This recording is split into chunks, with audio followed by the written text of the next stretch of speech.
Ah, il écarquait les yeux. Pourtant, en décembre 1994, l'alerte avait déjà été donnée après l'épilogue heureux du détournement d'un Airbus d'Air France à Alger. Nous étions tous bons pour la boucherie, dans la mesure où l'intention première des terroristes était de faire un coup d'éclat kamikaze, de faire cracher l'avion sur la ville de Paris.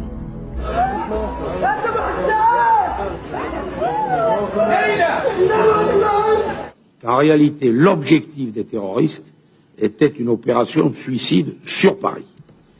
Cette mise en garde, personne ne l'avait entendue. J'avais la vessie pleine et je devais aller aux toilettes.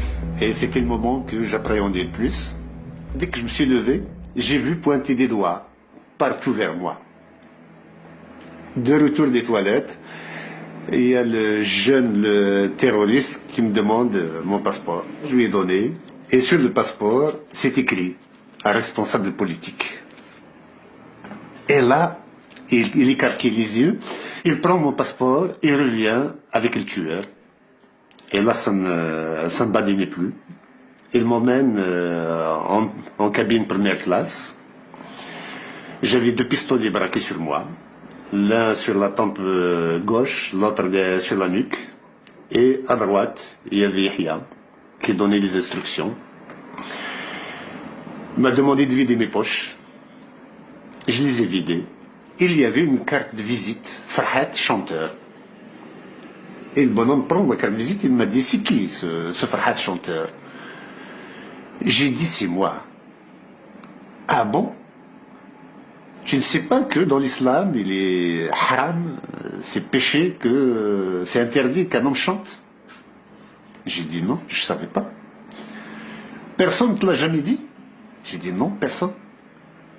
Il faut que tu saches que dorénavant, chanter est interdit. J'ai dit si je m'en sors. Il m'a dit tu as tout à fait raison. Parce que de toute façon, on va te buter. Je crois qu'il a eu la bonne réponse. Il a dit aux terroristes, si vous me tuez, c'est au gouvernement que vous rendez service. Ils m'ont emmené dans le cockpit.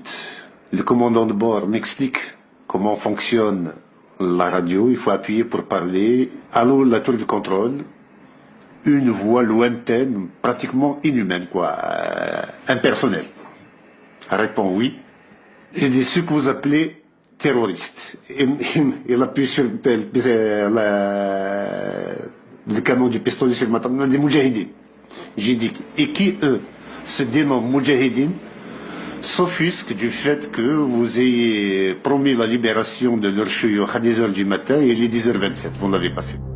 Les chouyours, les chefs du fils, bien évidemment pour les autorités algériennes, il est hors de question de les libérer. Et puis ils m'ont ramené à ma place. En me ramenant à ma place, je venais d'échapper à la mort.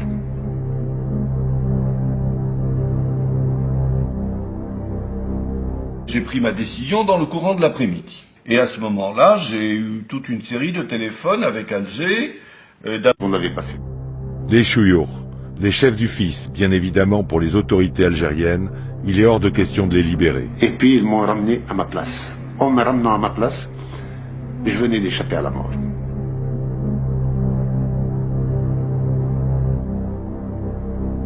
J'ai pris ma décision dans le courant de l'après-midi. Et à ce moment-là, j'ai eu toute une série de téléphones avec Alger, d'abord avec le Premier ministre, que j'ai trouvé assez embarrassé, pour demander qu'on fasse rentrer l'avion.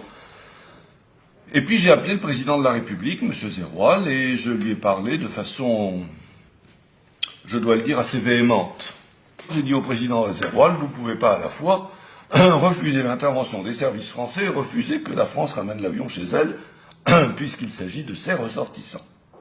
C'est ou l'un ou l'autre.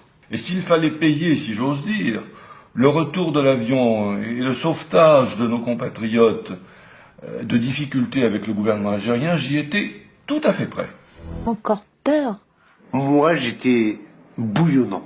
J'étais chaud, j'étais brûlant. J'avais la chair brûlante. Et quand je suis arrivé par terre, la terre était glacée. J'avais envie de la mordre, comme ça. J'avais tellement envie de la mordre pour rafraîchir un peu ce feu qui brûlait en moi. L'ambiance est si détendue qu'un passager est autorisé à prendre des photos. Elles sont inédites.